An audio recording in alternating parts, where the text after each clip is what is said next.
My name is Jamal McDuffie, better known as Lil Shyster Loco from Venice, California.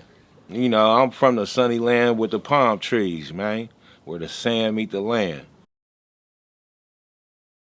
How you get that name, Lil Shyster Loco? My big homie Tony, he was a motherfucker in the streets. And I looked up to him. Would nobody touch him? He would bag on your ass and you would want to kill him, but you couldn't touch him because the boy had stupid hands. He just took me by the collar one day and he told me, man, you need to go back to school. You don't need to be out here in these streets. These niggas ain't gonna really teach you what you really need to know.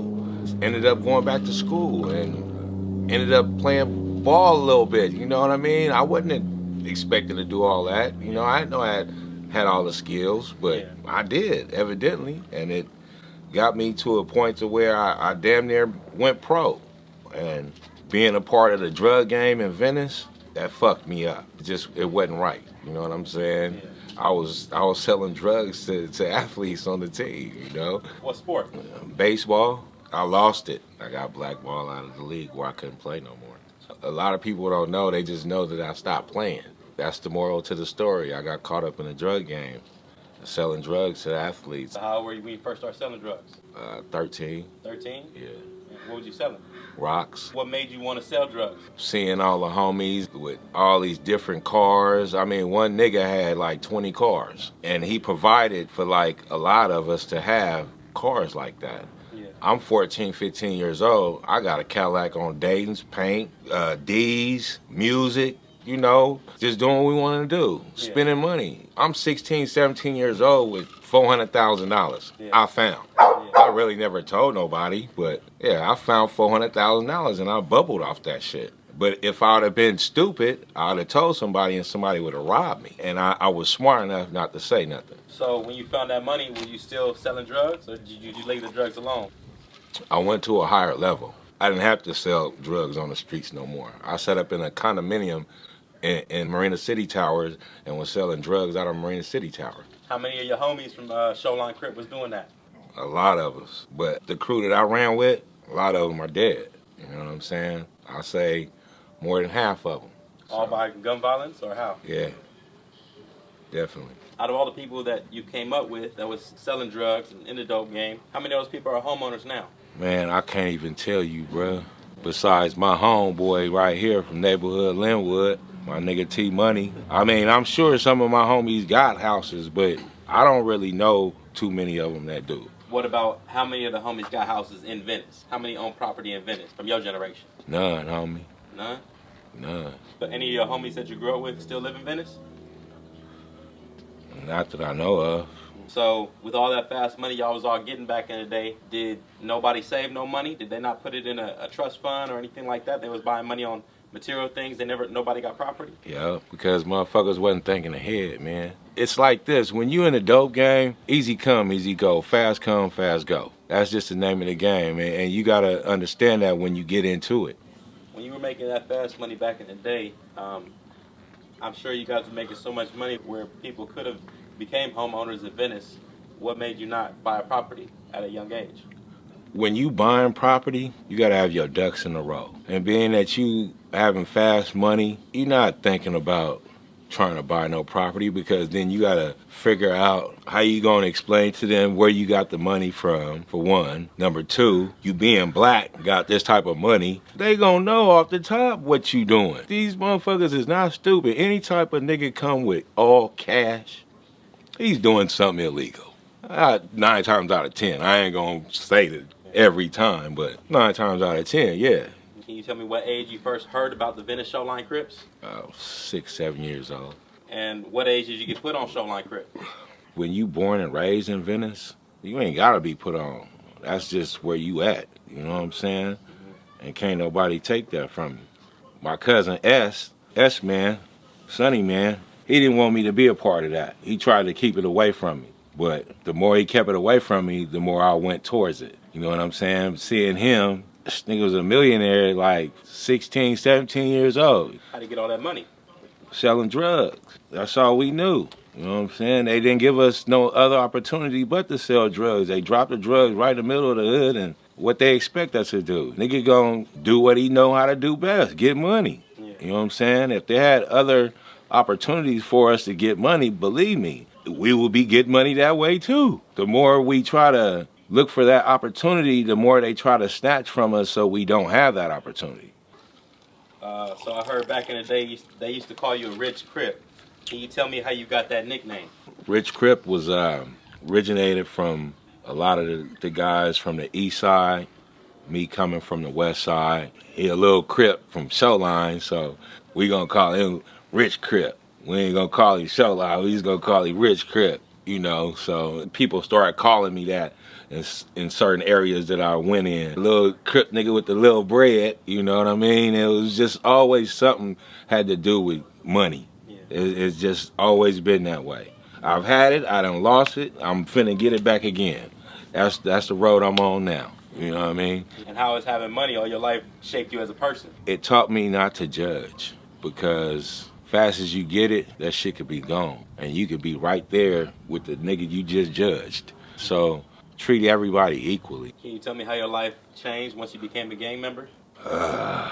Man, I had to fight a lot more. I know that. Why? To prove yourself, or what was the reason? I mean, I'm the type of nigga, I go where I want.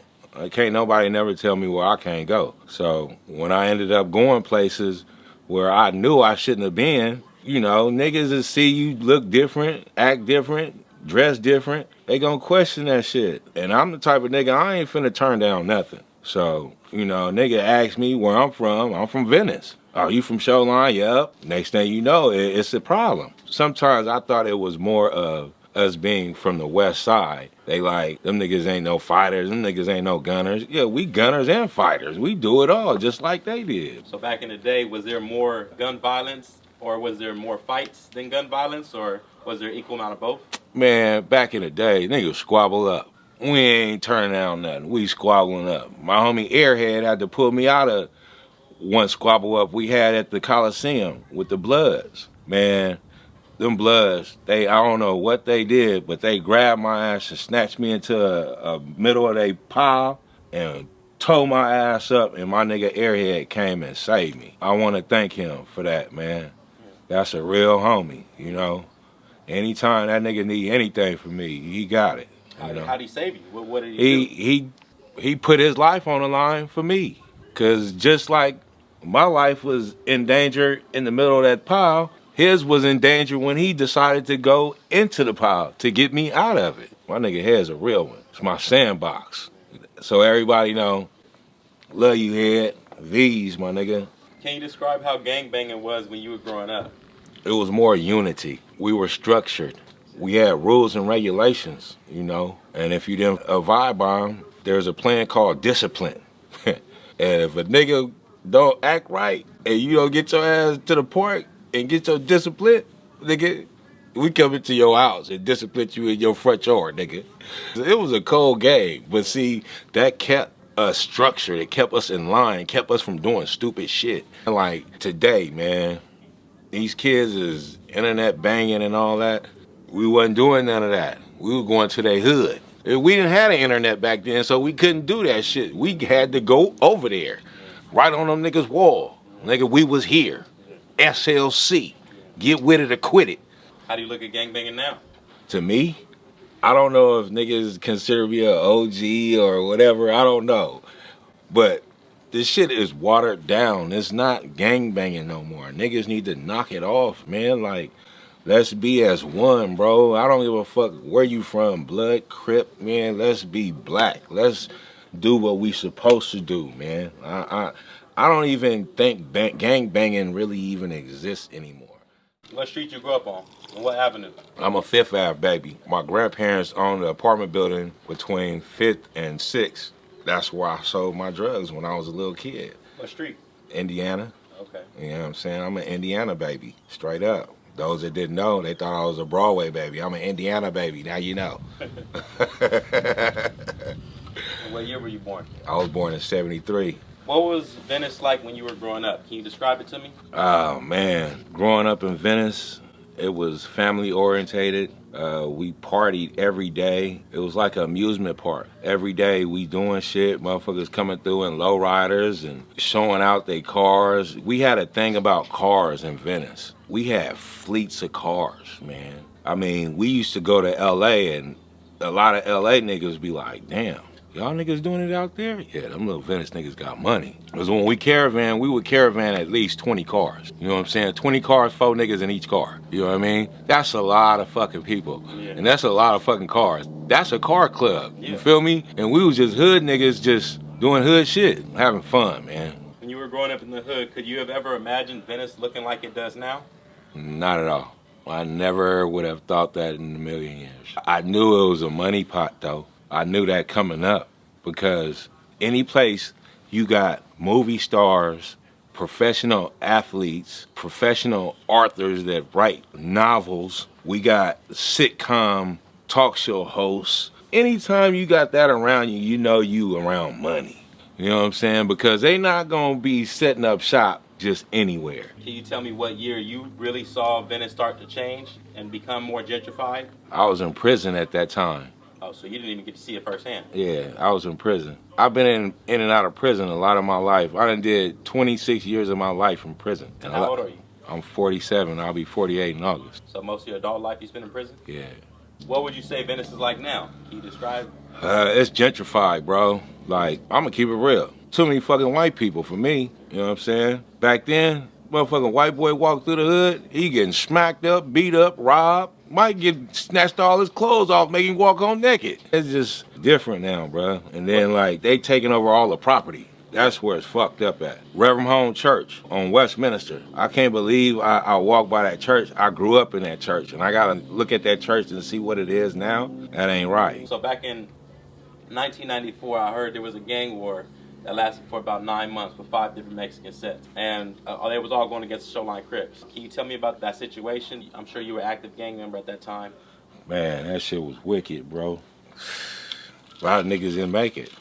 And what's crazy about it was we went to school with them. So they knew who we was and we knew who they was. That was a cold war right there. Did you lose any homies during that time? Yep. I lost my little brother. I lost a couple cousins. I got shot right at the end of the war, where we thought it was really over with, but motherfuckers just, they caught me. By who, do you know? The Culver Cities.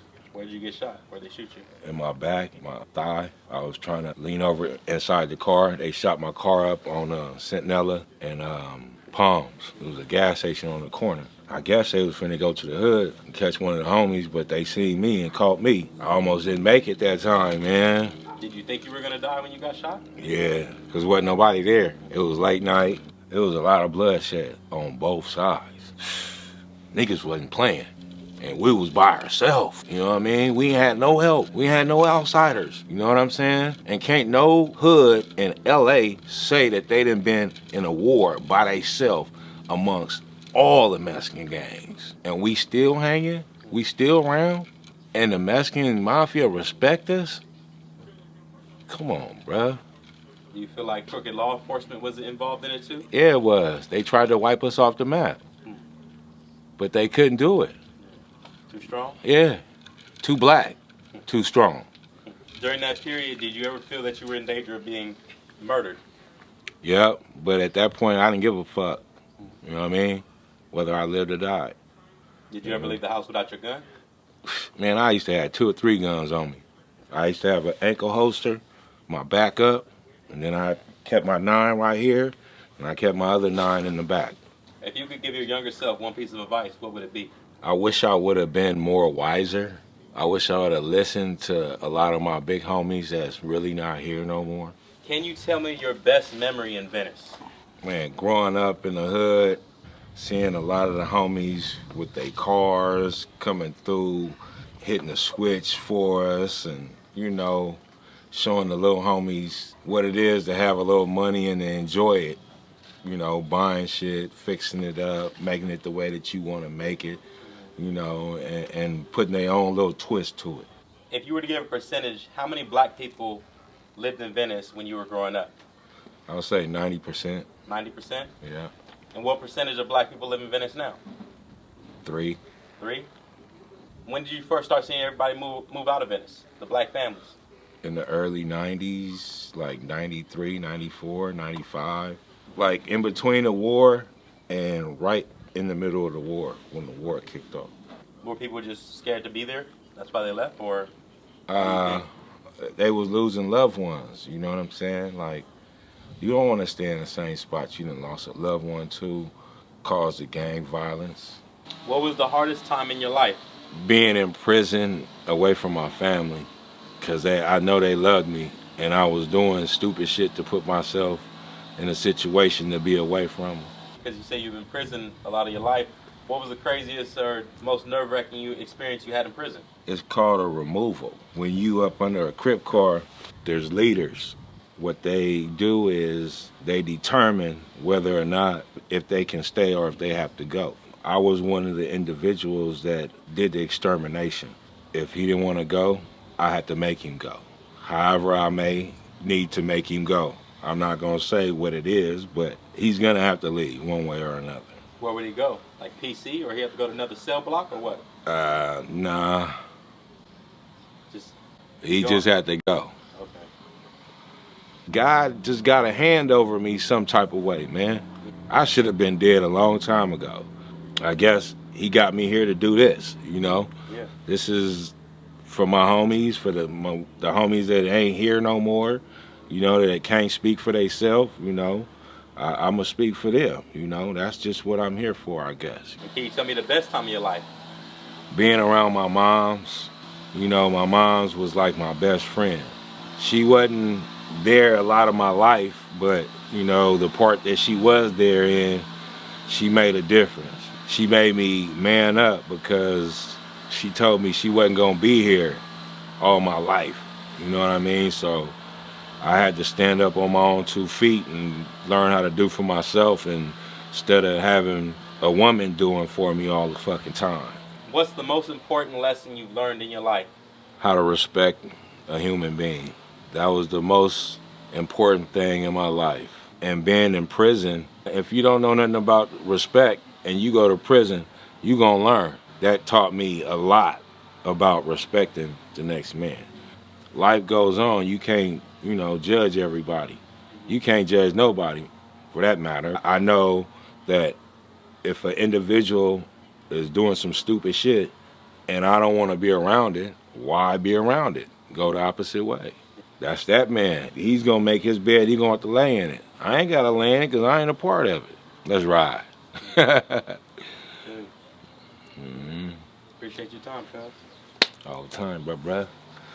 Yes, sir. If you like this video, I want you guys to subscribe to GV Loco.